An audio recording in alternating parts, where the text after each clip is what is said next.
If I told you that even if Xiang Yu had killed Liu Bang at the Hongmen banquet, he still couldn't have conquered the world, would you believe it? Many history enthusiasts often sigh in regret for the hegemon king of Western Chu, believing he only lacked a bit of luck and ruthlessness to become emperor. But the harsh truth is this: Xiang Yu's failure was pre-programmed into his system the exact moment he reached the pinnacle of power. Let us analyze the Chu-Han Contention through the modern lens of system management and startup culture. Xiang Yu was a phenomenal CEO, assuming we judge him solely by his ability to close deals via extreme violence. This young hotshot led a scrappy startup to completely dismantle the massive monopoly known as the Qin dynasty in record time. But the moment Qin Shi Huang's empire was liquidated, CEO Xiang immediately proved a brutal business truth: great disruptors are rarely great builders. Xiang Yu's fatal flaw was that he was completely out of meta, hopelessly obsolete. The Qin had spent centuries building a centralized conglomerate, standardizing everything from laws and currency to weights and measures. The customers, the common people, despite hating Qin's tyranny, had become accustomed to a standardized system. Instead of acquiring and optimizing this infrastructure, Xiang Yu romanticized a loose franchise structure, a return to the aristocratic family business model of the spring and autumn period. He forced a market that had already experienced a multinational corporate model to revert to decentralized, fragmented fiefdoms. This is the equivalent of forcing modern smartphone users to go back to using pagers. Xiang Yu deliberately smashed a functioning system just to satisfy his nostalgic aristocratic ego.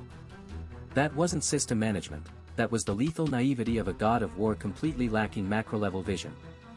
After liquidating the Qin monopoly, CEO Xiang entered the most critical phase of any expanding startup: equity distribution, historically known as the dividing of the empire into 18 kingdoms.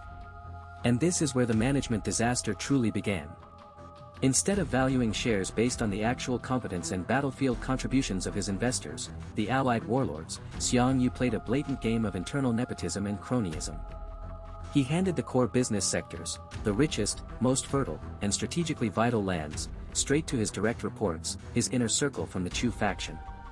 Meanwhile, he tossed the garbage projects, the barren, treacherous, and isolated territories, to major shareholders, warlords who held massive capital in the form of battle-hardened armies. Take Liu Bang as the prime example. He was the first commander to breach Xianyang and force the surrender of the Qin king, making him a legitimate strategic shareholder. By previous agreements, Liu Bang should have been awarded the resource-rich Guangzhou region. Instead, Xiang Yu exiled him to the remote, desolate regions of Ba and Shu, where the roads were notoriously impassable. Tian Rong of Qi, despite immense contributions, received no kingdom, and Chen Yu was similarly marginalized. Xiang Yu thought he was using soft power and intimidation to suppress potential rivals. But in corporate governance, when you force a heavily armed shareholder to accept starvation dividends, you aren't managing them, you are directly triggering a hostile takeover. How can an allied general feed and sustain tens of thousands of elite troops on barren, useless land? This extreme inequity sent a clear signal to all allies: aligning with Xiang Yu yields zero return on investment.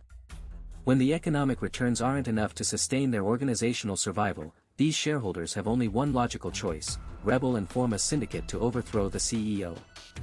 Financially starving your heavily armed allies is the most short-sighted move a politician can make.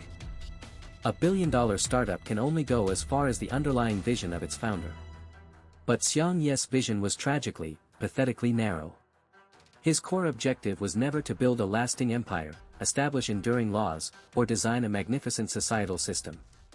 The only things driving his mindset were a burning desire to exact revenge for the Chu state, followed by returning home in glory, essentially dressing in fine silks to flex his achievements to his hometown relatives. When an advisor suggested he establish his capital in Guangzhou because of its strategic geography and fertile land, Xiang Yu uttered a classic phrase that exposed his nouveau riche mentality: to become rich and noble and not return home is like wearing embroidered clothes to walk in the dark. Who would know? This mindset is identical to a lucky day trader hitting the jackpot. The absolute first instinct is to buy a flashy supercar to show off, rather than reinvesting capital into R&D or building core operational workflows. This short-sightedness led to an unforgivable PR, public relations, catastrophe. He allowed his troops to pillage and slaughter civilians, executed the surrendered Qin king Ziying, and torched the majestic Ipang palace, leaving the capital of Xianyang burning for 3 straight months.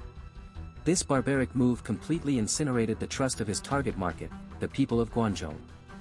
Conversely, Liu Bang possessed zero elite combat skills but had stellar management thinking.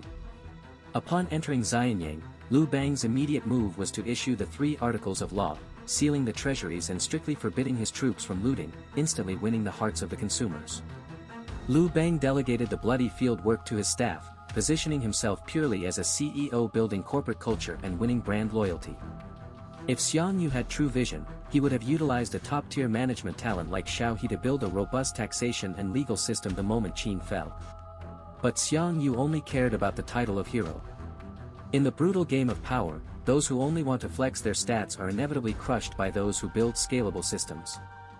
That is exactly why the premise of if Xiang Yu had killed Liu Bang at the Hongmen banquet is the most naive historical fantasy. Even if Liu Bang had died that night, Xiang Yu's startup was mathematically doomed to collapse due to fatal systemic bugs. Why?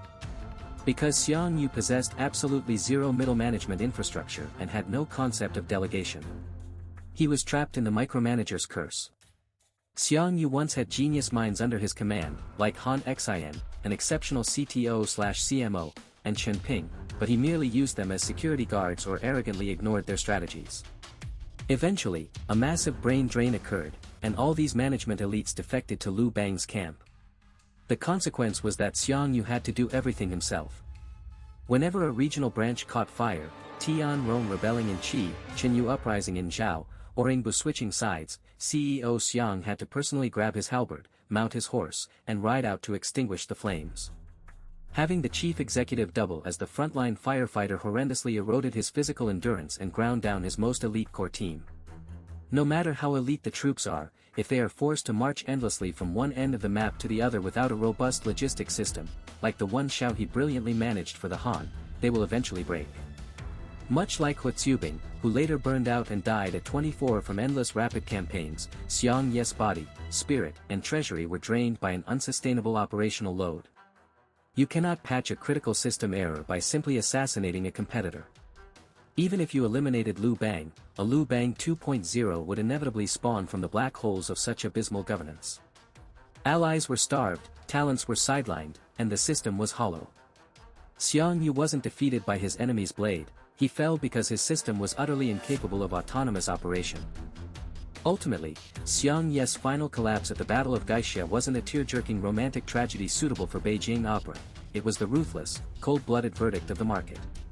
Xiang Yu died due to his misplaced faith in expired values, sheer individual heroism and aristocratic romanticism.